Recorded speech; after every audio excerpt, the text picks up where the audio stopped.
Hey guys, so today we're going to be doing a little tutorial on how to update your HP Stream 14-CB116. We're going to be updating it today with 8 gigabytes of RAM, even though it can take up to 16, and with a 250 gigabyte NVMe SSD, even though it can go higher than that. On the UEFI, I believe we can go up to 2 terabytes with this thing. So without any further ado, let's jump right into removing your computer from S mode. So the first thing you'll have to do is switch out of S mode in the Microsoft Store. So just search that, switch out of S mode.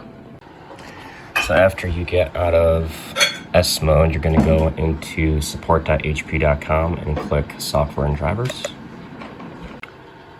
Then scroll down to Laptop.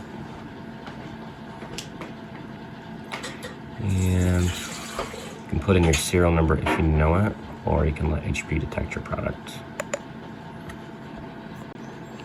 It's going to ask you some questions like, do you want to proceed with what I just asked it to do?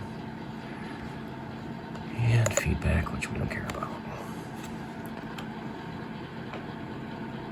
It's going to do its little thing, figure out what you got, which we know what you have, but I just want to make sure we get the right driver for people that don't do this often. Alright, and afterwards it's going to figure out that you do in fact have a HP Stream CB11. Oh, this is 18DS. That's fun. So 1816, I believe it'll be the same drivers.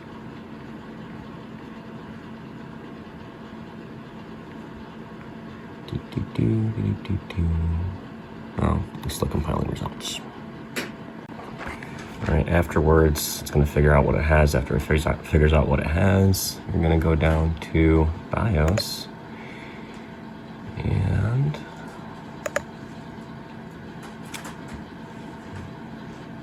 this is what we're trying to fix. Alright, so we got F16 Revision A, HP Notebook Systems BIOS Update for Intel processors, which is inside H2O, December 8th, 2020 is exactly what you want. So download that. And this download assistant, I don't think so.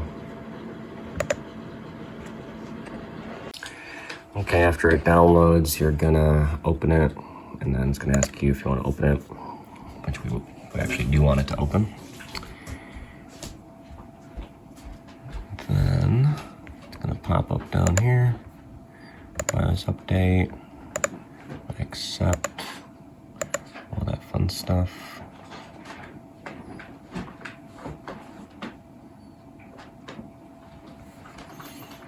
Now we can close out of all this.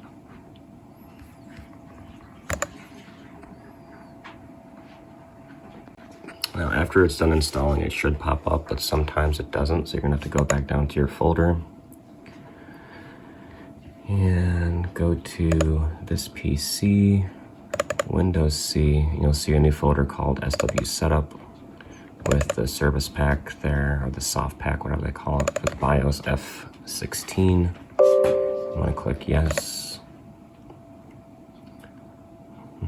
And then you get this guy that pops up, which is the BIOS Update utility. I'm gonna click next. I'm gonna go just to update BIOS.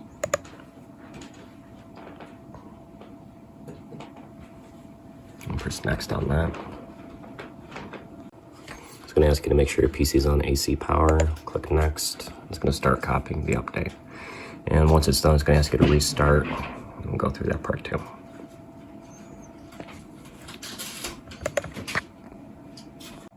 Okay, so I figured now's a good time, since it's updating or whatever it's doing, to go over what we're actually putting into the computer.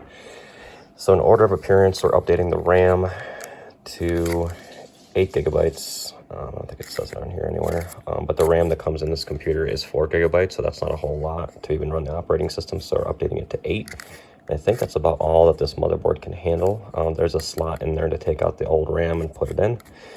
Then we're putting in this adapter, which plugs into the little wireless LAN port thing module here. So this comes out from this computer, and we're going to put in this adapter. This you can get on Amazon, the link is below, as well as this, probably any DDR4, I think it's called, whatever it's called. Anyways, it's in the link too. And then we're going to put in a Swordfish M2 2280 form factor PCIe Gen 4 SSD. Now the thing is that this runs on PCI 4, which plugs into the adapter, but the adapter plugs into this slot, which is a PCI 1. So your read and write speeds will be around 400, 500 or so.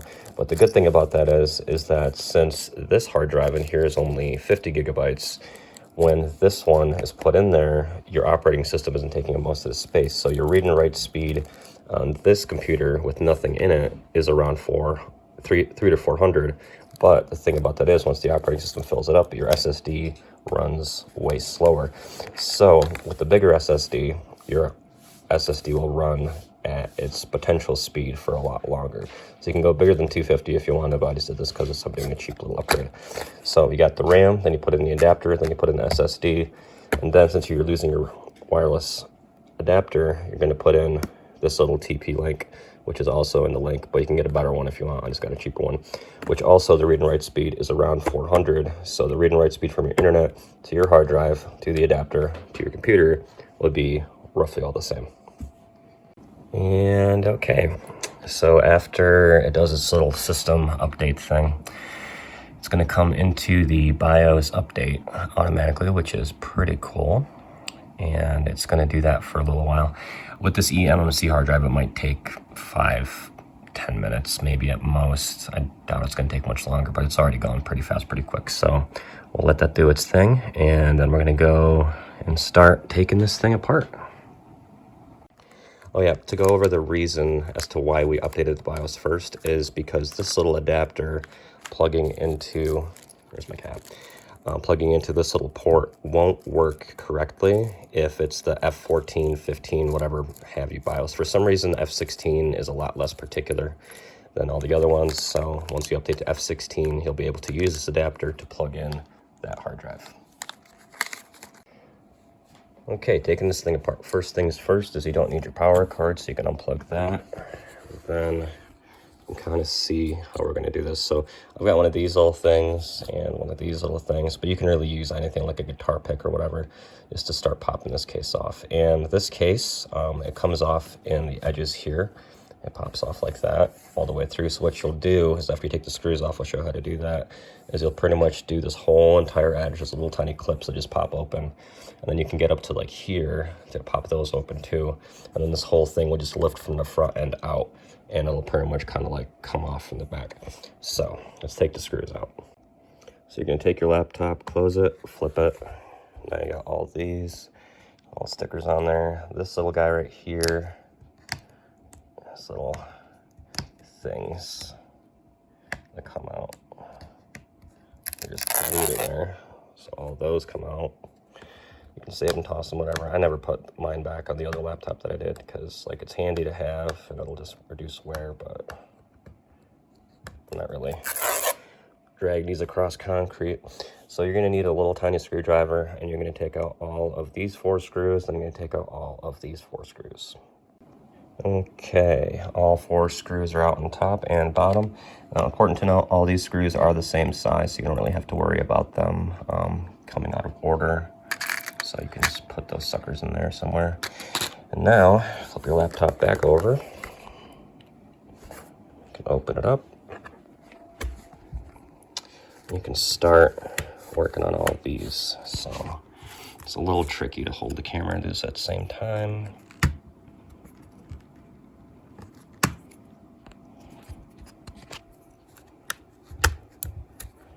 You can hear it start popping a little tiny bit. The first one's always tough, so basically you'll be kind of going around and popping these vertically. So I'll see that you can get it started up in here.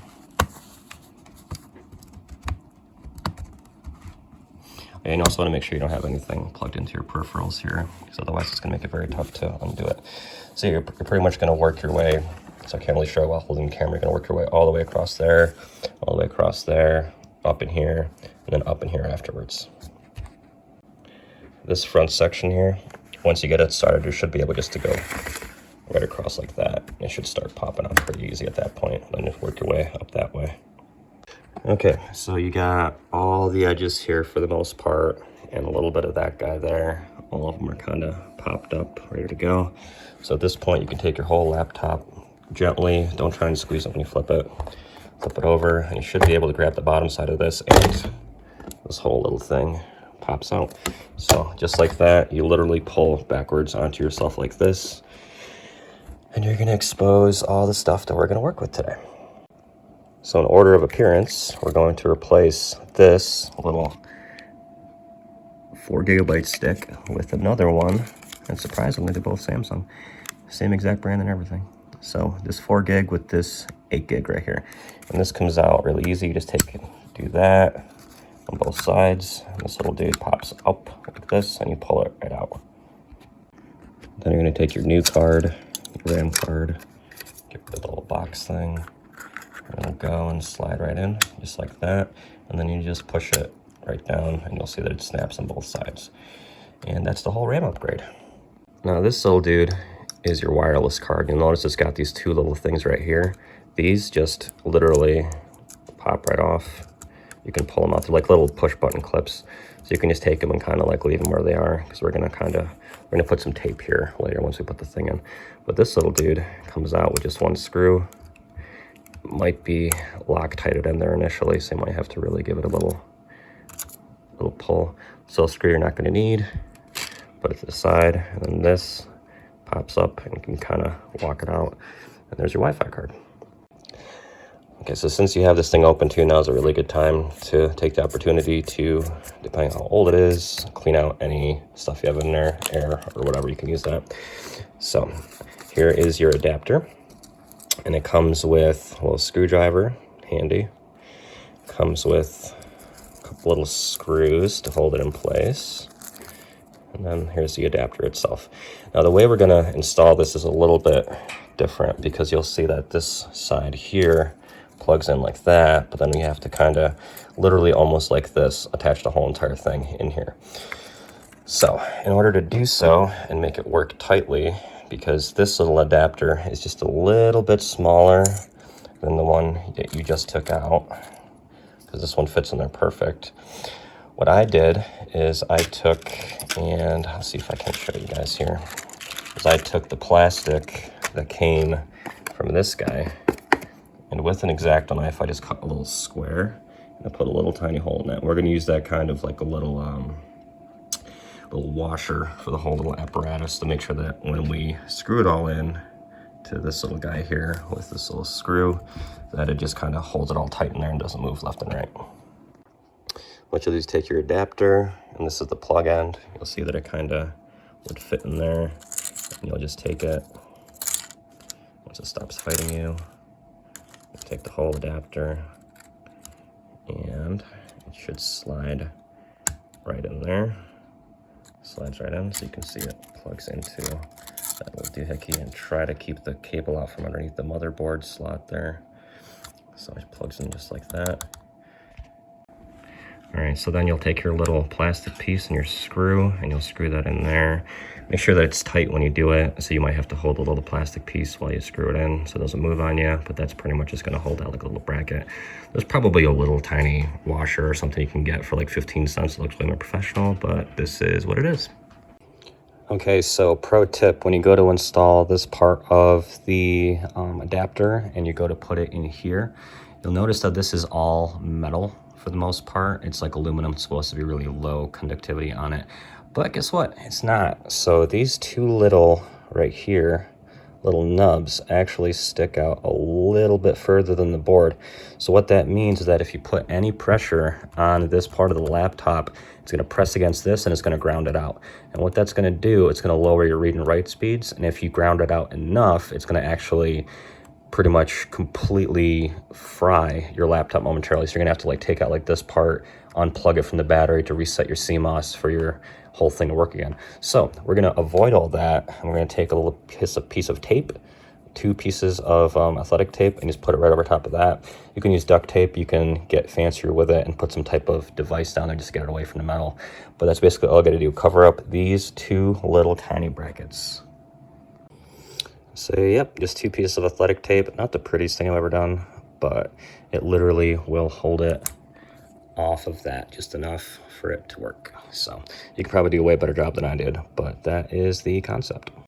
All right, so now what you're gonna do is you're gonna take this little dude, and you'll notice that it can go right into this little area, pretty much just like that, to sit in there.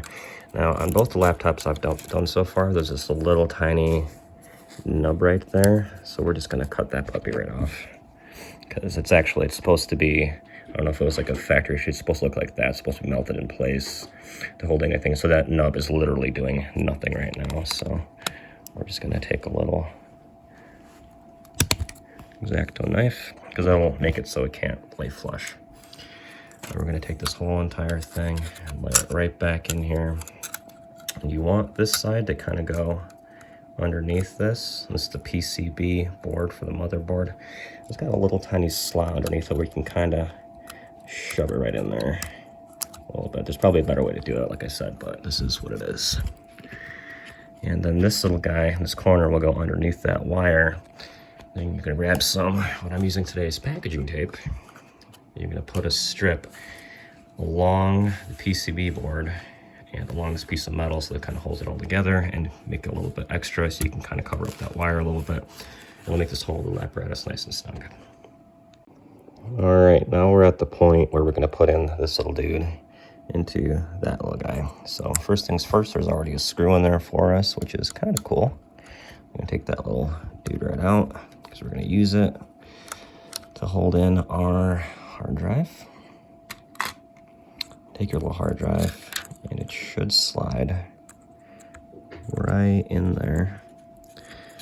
Now, you could do this before you put the tape on, but then you're gonna take the hard drive out anyways to put the tape on. So, or whatever, using double-sided tape, Velcro. The profile of this is actually fairly slim for where you gotta put it in. I tried it with Velcro before, it didn't quite work out, it's a little too high. You want it shorter height-wise than the battery. So this right there is just a little bit shorter, so it works pretty good. Everything will fit. So you'll see this little dude too. It flops up, so that's what the screw's for. So you're gonna push it down, put the screw back in, and then you're pretty much all set to put it back together. Okay, so it's all together. You got the little cable here. You can bend these wires a little bit. They are creasable. That's okay, because you want to leave this little hole right here. You want to leave that exposed, so you can put tape down it, whatever. I just kind of, prayed to Jesus that it wouldn't get in the way, and it didn't on the last one, so that was good to go. So before you do anything else, putting it all back together, because as you've probably noticed with taking it apart, it takes a little bit of time, I would like to test it. So you can actually, with it open, still kind of run it. I just don't really want to lay this down on anything. So now you can test the power, turn the power on. You'll see you got the little notification thing up here, and it should start turning right on. If you, for some reason, see the caps lock button start flashing, that means either you didn't update your BIOS right, or you don't have this in all the way into the adapter port. But you should have your welcome screen popping up. We can test to see, to make sure that everything is working. Basically, we're going to look for making sure that the hard drive is visible in here. So if the hard drive is visible, we'll be good to go. So same as before, you can use your little mouse and this weird thing here. You're going to type in device manager. You can see with the 8 gigs, which is actually, everything's working pretty darn well, a lot faster already. You can go down to storage controllers, and you'll see it says on here, standard NVM Express controller. Now the NVM Express is the PCIe. This is an, it doesn't say it on there, does it? But anyways, this is an NVMe gen card or whatever. It should say it on here somewhere, but it doesn't, but it is. So we know that it works. So we can double check that even further to be like, okay, so it sees it's got a controller, does it know that it's a hard drive? So you can type in partition. I'm going to say create and format disk partitions.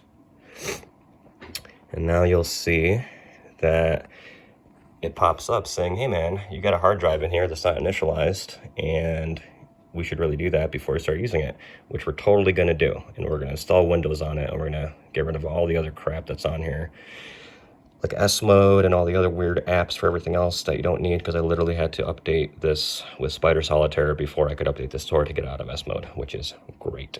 So anyways, at this point, you can shut off your computer, and you should have yourself a Windows installation USB. I'm not going to show you how to make this because you should be able to figure out how to make this. It's just pretty much, it's a recovery drive to install Windows.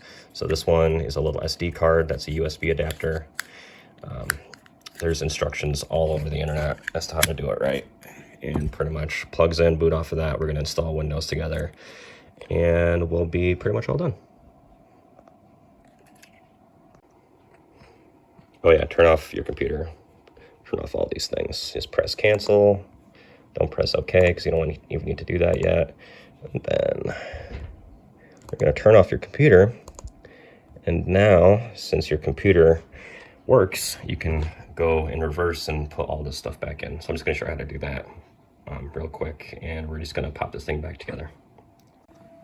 Okay, so we got our little piece of tape on here. Put another piece of tape on there. I put a little thing on there so that way you can take it off in the future if you decide to upgrade. Now we're going to put this thing back on. So basically, it's going to go on just like that. You should be able to start pushing all the little clips back in. Make sure that your one hole that you're looking for, it's the third one over, is exposed, and you can see the little thing in there. If you can zoom in, you should be able to see the little metal bracket that the screw screws into. So you're just going to start pushing all this on there. And this little part here, you can leave till last instead of trying to push all that in. But yeah, you're going to just start doing that.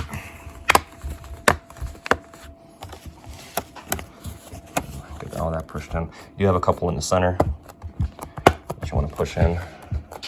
There's a couple around here. And after you put the screws back in, you can snap the whole thing shut. Then you can do that section there. Double check to make sure all of them are good. And then you're just going to put your screws back in and put your little stickies back in. Okay, about these stickies too, there is two different thicknesses. The thick one goes in the back, the thin one goes in the front. Okay, now you're going to plug in your little loading installation USB in. Once you created the recovery drive, you're going to turn on the power button. You're going to start pressing escape. And then you're going to go to the boot menu, which is F9. And you're going to see it says USB, mine's called a Saber SD or whatever. You're going to boot from that device.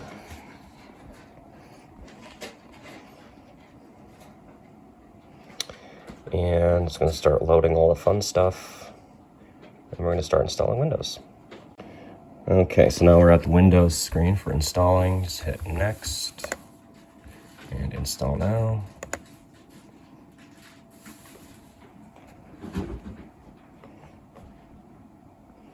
You see that setup is starting.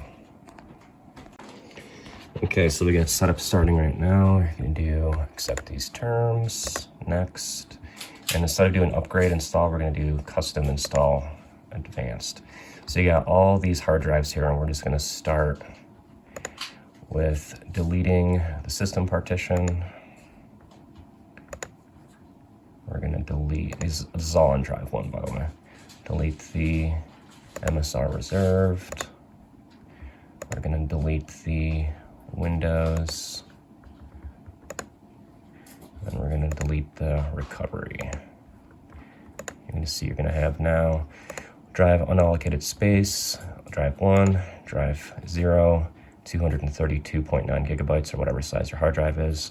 So then you're going to click on the larger hard drive, and you're going to press new, and you're gonna press apply. And it's gonna ask you some things. You're gonna press OK. I'm just gonna create hard drive that you're gonna install Windows on. So now you're going to, on that hard drive, just press next. It's gonna start doing its things. This will surprisingly be done in about 2-3 minutes. Okay, and we're into the Windows setup. This is all pretty standard. And the most important thing we're gonna do is skip adding layouts. I saw this in another video, as well as to turning off. So let's look for a network. Time to put this thing in. Okay, so you're gonna wanna connect that little guy. If it says that it can't find networks after you plug it in, you say, I don't have internet, and then press the back button, which should be right in here somewhere, and it can come back and be like, hey, we found all these internets, so connect to your internet. So after you're connected to your internet, you're going to hit next. And it's gonna start doing some important setups. So it's gonna start with asking you to create your account or log into one.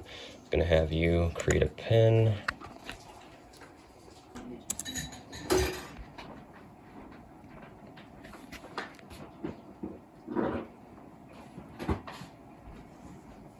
All right, this is the screen I was talking about, all the privacy settings, all that fun stuff. Another video I saw where the guy just turned all this stuff off, and I completely actually agree with that. All these settings you can turn on at a later date, as so you choose, but it's pretty much just come down to privacy. And it's like, yeah, we want to be private with our computers. So I call them personal computers, I feel. It's a new screen. We're gonna skip the setup for what type of things you do. We're gonna remind us later about using our phone from the PC.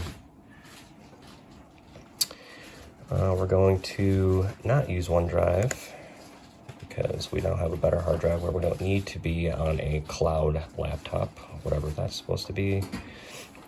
And now this is the fun one that I was talking about earlier to my wife, where it's like, oh, hey, you just said no to all those settings. Do you want to turn all those settings on with a cool little cute banner? No thanks. And now your Windows will start working, and we'll move on to the next step after it's done. Okay, so your Windows installed. Now it's looking for you to restart before you do anything else. It's going to start looking for a display driver, a bunch of other settings. Microsoft Internet Explorer still wants to be your friend. So we're going to click maybe later on that. So just let it do its thing for a minute. It's going to download a display driver here and do things to make everything work. So let it sit for a minute, and then we're going to update your hard drives. All right, so your display driver updated, and you'll see here in your settings, in your little notification area, it says restart required. And because it did some things with your ELAN clickpad, which is your thing for your mouse pad here. So you can go ahead and just restart real quick so everything works correctly. And then we'll be ready to update your hard drive. Okay, we're almost done. So your Windows has restarted, and now you're gonna go back into here and type in partition to open up the create and format partition hard disk partitions or whatever. And you're gonna see that now you have two disks on here. One is unallocated, but they're both online. Your top one is where all your stuff is for your system. I'm gonna run off of that. And this one's unallocated. We're going to right click on that. And we're gonna hit new simple volume. So it's gonna jump up this little guy here, the wizard that helps you with all your things. And we're just gonna leave everything the same. Assign it to drive letter D is fine. And for the purpose of what I'm using this laptop for, my wife's using it for, is Photoshop, so I'm just gonna call this scratch disk. So now your old hard drive will be your scratch disk, and your new hard drive won't be used as such. And doing a quick format, pretty much all the other settings can stay the same. Just hit next and hit finish. And it's formatting. And now it's done. So now, if you go into your Explorer, you will see that under this PC, you have your local disk C, which is now 208, free out of 232, because that's where your operating system is. You got your scratch disk. You got your USB, which is, actually that's not a USB at all. Oh, there goes the display driver. Boom, boom, boom, display driver updated correctly. Now you've got your USB drive E, which is actually a SD card that I have in here. We'll take that old guy out, and she's gone. Put it back in. Off she gets. Yeah, anyways, you've got your C, your D, whatever else you got. Everything works, and you're done. Oh yeah, one last thing to notice too. Super handy. I'm not sure how this works out, or maybe just like attach it to a hard drive key somewhere. But if you go to your PC, right click on properties anywhere, you will see that Windows is in fact activated. So that's pretty cool. All right, guys, so as you can see, that wasn't terribly bad. That whole process should take you probably about 45 minutes to an hour to do. There are links in the description down below in regards to all the different pieces of hardware that I purchased for this particular upgrade. And like I said before, you can upgrade the RAM from 4 gigabytes all the way up to 16. You don't have to do 8. And with the UEFI file system, even though it's not an AHCI mode, you can go up to 2 terabytes, I believe, with the hard drive if you wanted to. So there are also steps down below, including a link to how to make your Windows USB installation USB. So you can go through that and make that as well. It's just a second link on the, or the second button for download tool on the link that I put down there in the description. So good luck, and leave a comment if you have any questions.